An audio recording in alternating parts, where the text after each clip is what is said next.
55वां अध्याय। शुक्राचार्य को भगवान की स्तुति से पुनः नेत्र की प्राप्ति। राजा बोले, मार्कंडेय जी, पूर्व काल में राजा बलि के यज्ञ में भगवान वामन ने जो दैत्य गुरु शुक्राचार्य की आंख छेद डाली थी, उसे उन्होंने पुनः भगवान की स्तुति द्वारा किस प्रकार प्राप्त किया। मार्कंडेय जी बोले, वामन जी के द्वारा जब आंख छेद दी गई, तब भृगुनंदन शुक्राचार्य जी ने बहुत तीर्थों में भ्रमण किया।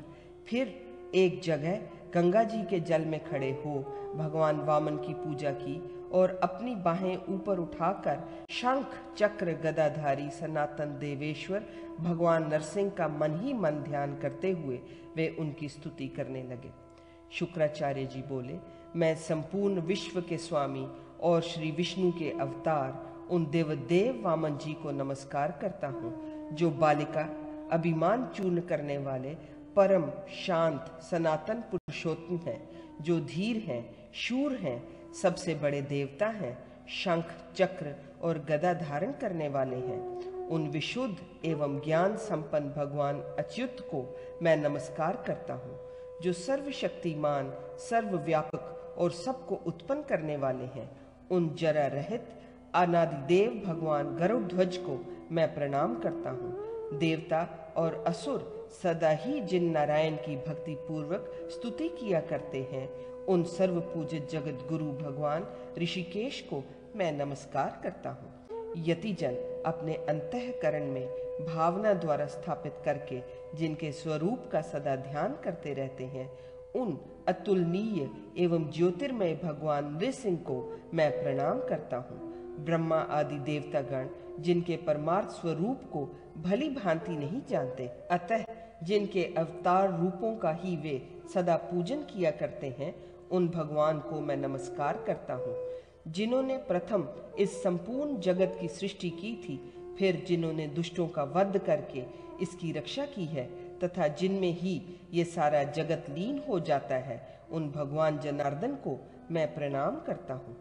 भक्त जन जिनका सदा अर्चन करते हैं तथा जो भक्तों के प्रेमी हैं, उन परम निर्मल दिव्य कांतिमय जगदीश्वर को मैं नमस्कार करता हूँ, जो प्रसन्न होने पर अपने भक्तों को दुर्लभ वस्तु भी प्रदान करते हैं। उन सर्व साक्षी सनातन विष्णु भगवान को मैं प्रणाम करता हूँ। श्री मार्कंडेय जी कहते हैं, राजन, पूर्व काल में शुक्राचार्य जी के द्वारा इस प्रकार स्तुति की जान पर शंख चक्र गदाधारी भगवान जगन्नाथ उनके समक्ष प्रकट हो गए। उस समय भगवान नारायण ने एक आंख वाले शुक्राचार्य जी से कहा, ब्राह्मण, तुमने गंगा तट पर किस लिए मेरा स्तवन किया है, ये मुझसे बताओ। शुक्राचार्य जी बोले, देवदेव, मैंने पहले आपका बहुत बड़ा अपराध किया है, उसी दोष को दूर करने के लिए इस समय आपका स्तवन किया है। श्री भगवान बोले, मुने, मेरे प्रति किए गए अपराध से ही तुम्हारा एक नेत्र नष्ट हो गया था। शुक्र, इस समय तुम्हारे इस स्तवन से मैं तुम पर संतुष्ट हूँ। ये कहकर देव देवेश्वर जनार्दन हंसते हुए से अपने पांचजन्य शंख शुक्राचार्य के फूटे हुए नेत्र का स्पर्श किया।